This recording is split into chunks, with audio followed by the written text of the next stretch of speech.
اوس د هغې نه بعد وایي د هرې ګناه د بخښنې دعا دې ته موږ ټول ضرورت لرو ځکه چې حدیث کې راځي چې هر د آدم بچی خطاکار دی وخیر الخطائین التوابون او بیا غوره خطاکار کم یو دی چې توبه وباسي نو ګناه خو زموږ نه کېږي خو د دې ګناهونو دپاره به بیا بخښنه غواړي د الله نه او ځای په ځای موږ د دې تفصیل ذکر کړی موږ هرې خبرې تفصیل بیا نشو بیانولی اوس دې دعا ته ګوره ابو موسی الاشعري رضی الله عنه روایت دی او صحیح بخاري صحیح مسلم کې دی امام ابن حبان راوړی دی عن النبي صلى الله عليه وسلم أنه كان يدعو بهذا الدعاء هغه د رسول صلی الله علیه وسلم نه دا خبره نقل کوي چې هغه به دا دعا غوښته دا دعا به چا غوښته رسول صلی الله علیه وسلم دې ته سوچ کوئ چې دا دعا هغه څوک غواړي چې الله رب العزت د هغه تیر شوي او راتلونکي خطاګانې او هر څه معاف کړي دي او هغه جنتي دی بلکې د جنتیانو سردار دی او هغه دا دعا غواړي اللهم اغفر لي خطیئتي وجهلی یا الله زما خطاګانې معاف کا وبخه راته وجهلی او زما ناپوهي وبخه ماته ګناه ګوره په دوه قسمه یو داسې چې سړی قصدن کوي نو یا الله هغه راته معاف که یو دا چې انسان جاهلي پوهه نه وي یا الله هغه راته معاف که کله سړی قصدن یو کار کوي دا ډېره ګټه ده او کله یو سړی خبر نه وي چې زما دا کار چې کوم زه کوم دا ناروا دی نو وایي چې اللهم اغفر لي خطیئتي وجهلي که زما قصدن ګناه ده او که زما بې قصده ګناه ده د جهالت د لاسه ده ناپوهۍ د لاسه ده یا الله ماته وبخ و اسرافي فی امری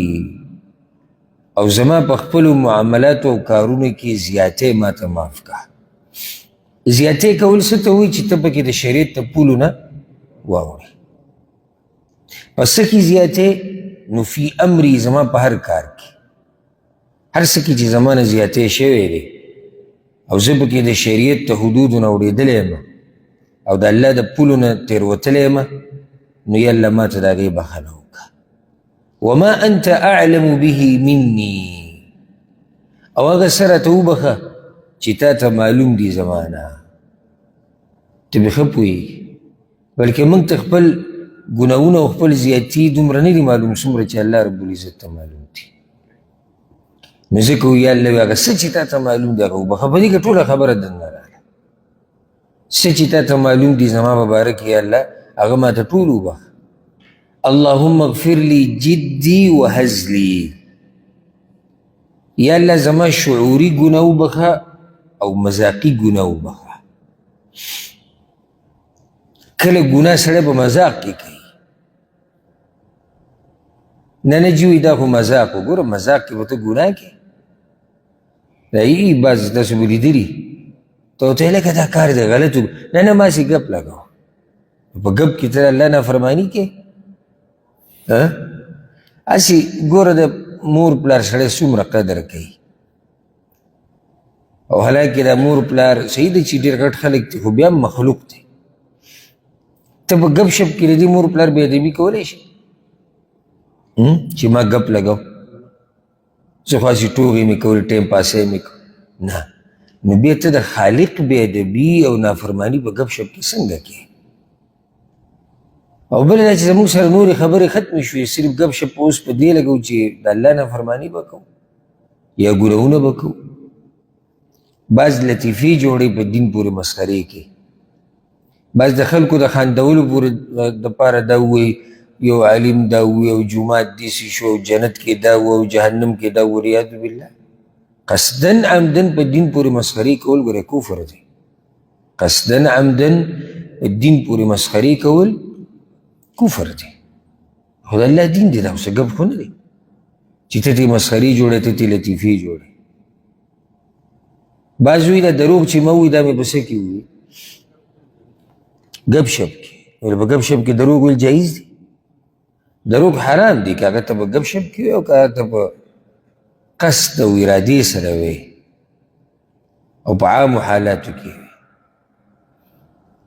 نو د دې نه ځان لرې ساتئ ښه په ګناهونو کې ګوره مذاق نه وي د الله په نافرماني کې مذاقونه نه کېږي چې جي ما خو جو بس مذاق کوسي که چېرته ته یو دنیوي اداره کې کار کوې که نه هر ځای چې ته به د خپل مشر سره داسې مذاق وکړي چې د هغه د اوامرو نافرماني پکې نشي کولی سوچ هم نشي کولی چې سوچ یې کوې خو له د باندې راځي څنګه د الله نافرماني مونږ کوو په ګپ شپ کې او د دلالت کې په دې باندې چې دا سړی د دین قدر یې په زړه کې نشتی دغه قدر دی چې دغه د مذاق کې لګیا دی نه یې به مذاق دین کې مذاق نه چلیږي چې ته به نافرمانیانې کې نو یا الله که زما شعوري ګناه ده یعنی چې کومه ما په خپله په ښه په اراده هر څه کړې او که زما هغه ګناه ده چې هغه ما مذاق کې کړې ده وخطئي وعمدي د هیري ګناه او قصدن ګناه اوس دلته خطئي معنی هغه په دې سره شي په هېرېدو سره کله د انسان نه هېرې ښه خبره او ګناه تې وشي لکه ورته پته لري چې دا کار د څه دی د ګناه دی خو خبره تې څه شوه هېره شوه عمدي دا خو مراد واضح دی عمدن قصدن ګناه دا راته ووایه او دا د رب العالمین مهرباني ده چې دې امت ته د دوی په هیرې سره ګناه هغه دوی ته معاف کړی ده او دغه شان د جهل د لاسه ربنا لا تؤاخذنا ان نسینا او اخطأنا یا الله که موږ چېرته خطا شو یا زموږ نه هیره شي نو موږ مه رانیسه حدیث کې راځي وي الله وي چې ما دا دعا قبوله کړه در الله رحم دی په موږ باندې بیا مخکې وایي چې وکل ذلك عندي الله اکبر او زه دغه ټولو اقرار کوم چې د هر څه ما سره شتي وکل ذلك عندي یا معنی ده او دغه څه چې ما سره ټول دي دغه راته وبخه اقرار قصدن ګناه ما سره شتي غیر شعوري ګناه ما سره شتي په مذاق کې هم شتي په هیره سره هم شتي زیاتې هم شتي په کارونو کې هر څه ما سره شتي دلته هغه مشهور سوال زړه ته راځي او څو پیرې ما جواب کړی چې رسول صلی الله علیه وسلم خو الله د ګناهونو نه ساتلو نه هغه ولې د دعاګانې غوښتې نو یو جواب دا دی چې هغه امت ته طریقه ښایي دویمه ده چې دا د اوچتو خلکو طریقه ده دوی هر وخت د الله نه یېرېږي دوی هر وخت د الله نه یېرېږي او بخښنې او توبې او د وباسي دا د دیندارو خلکو طریقه ده دا چې کوم دي چې کمزوری دینداري که نه او یا بېدینې د ده په ځان اعتمادي چې زه الله بخلم زه څوک یم چې کله ده په دین کې دا وایي چې زه څوک یم که نه په دیندارۍ کې پوه شي چې دا سړی په دیندارۍ کې کمزوری دی یعنې پیغمبر صلی الله علیه وسلم وګوره هغه دا بخښنې غواړي درېیمه ده دا به هغه د دې لپاره غوښتي چې مرتبه او مقام یې اوچت شي عبادت خو دی که نه الله ته عاجزي راښکاره کول نه دي نو چې الله ته عاجزي راښکاره کوي بخښنې ترې غواړي دعا غواړي عبادت کوي که نه په دې سره مرتبه اوچتېږي بله دا چې بعض کارونه رسول الله وسلم داسې کړي دي چې هغې ته په هغې ورته الله ویلي وي داسې به دې نه کول نو دې ته علما وایي خلاف اولا یعنی د دې نه غوره کار بلوک هغه دې کړی نو د رسول الله وسلم دومره اوچت مقام دی دومره اوچت دینداري ده چې د دغه کارونو هم بخښنې غواړي د الله نه ورسېدی پرې که نه لکه تبوک د غزا نه چې رسول الله وسلم تو یا راغې او منافقانو عذرونه پیش کړو رسول الله وسلم وله عذرونه ومنل الله ورته څه ووایي وایي تا به نه یې منلی دا اوس ګناه خو رسول الله وسلم نه دی کړي خو الله ورته وایي د دې نه غوره ده چې تا نه یې منلی د بدر د غزا نه چې کله راغی هغه قیدیانو فدیه واغسته الله ورته وایي فدیه ښه نه وه اولنی جنګ و دي که به تاسو فدیه نه اخیستی، دې ته خلاف اولا کار وایي. نو د رسول صلی الله علیه وسلم دینداري دومره اوچته ده چې د دې دپاره هم بخښنې غواړي. ورسېدی پې که نه. اوس ګوره څه خوندوره دعا ده، سړي ته زړه هم نه کېږي. اللهم اغفر لي ما قدمت وما اخرت. یا الله زما هغه ګناهونه وبخښه چې مخکې مې کړي دي او چې وروسته به یې کومه، چې ما مخکې کوم کړي دي او پر روان وخت کې به یې کوم. وما اسررت وما اعلنت، او چې پټ مې کړي دي او چې ښکاره مې کړي دي. وما انت اعلم به مني، او هغه چې ته پې پوهه یې ټول راته معاف کړه. انت المقدم وانت المؤخر، ته مخکې کوونکی ته وروسته کوونکی. وانت على كل شيء قدیر، او ته په هر شیز باندې قدرت لرونکی. ولې د بخښنې نه بعد دا خبره وکړه چې ته مخکې کوونکی وروسته کوونکی؟ موږ د دې مخکې تشریح کړې ده دې کتاب کې چې د الله یو نوم دی المقدم، بل دی المؤخر.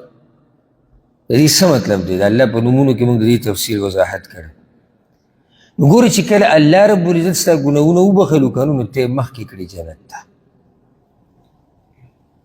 او چې کله الله رب العزت ستا ګناهونه ونه بخل نو ته یې وروسته پاتې کړي په جهنم کې.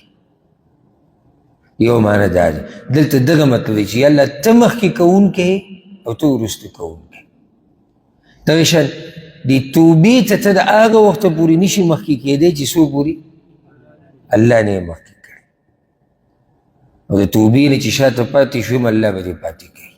او الله چا سره ظلم نه کوي، تا کې به څه چلي د هغې د لاسه به دې شاته پاتې کوي. دا اوس چې موږ دلته دې درس ته ناست یو که او د الله عبادت کوو، دا هم ګوره الله موږ را مخکې کړي یو دې ته، کنې د الله بې شماره مخلوق دی. په هغه مخلوقاتو کې الله رب العزت موږ له توفیق راکړو دا ټایم د هغه په کور کې کېناسته د هغه موږ را مخکې کړي، او چې هغه دې وروسته کړي د دې نه دې بند کړي، والله که ته دې راشي او که ته یو ټکی هم زده کړي نو همیشه الله ته دا وایه یا الله د دیندارۍ طاقت راکړه، ځکه چې هغه مخکې کوونکی دی هغه وروسته کوونکی. وایي ته په هر څه قادر یې، واضحه ده چې ته په هر څه قادر یې، نو ته زما دا ګناهونه هم بخلی شي. هسې یو خبرې ته هم سوچ دی چې دا ګناهونه موږ کوم ذکر کړو که نه ډېر زیات نه دي، یعنې خطا ګناه عمدن په هیره په ګپ شپ کې وروستني مخکیني په پټه په ښکاره څومره ګناهونه دي، خو دا هر څه یاد کوي. او دې خبرې ته بیا وګورئ دا دومره ګناهونه ده، خو د یو انسان موږ ورته تعجب کوو چې د الله د دې بندګانو د پیریانو د انسانانو د ټول ګناهونه راجمع کړي که نه، نو د الله رحمت د دې نه پراخه دی، د الله بخښنه دې نه پراخه ده. صرف دومره ده چې موږ هغه ته واپس شو، رجوع وکړو. او هغه حدیث قدسي به تاسو ته یاد دي چې الله وایي ای د آدم بچیه که ته زما خواله راشي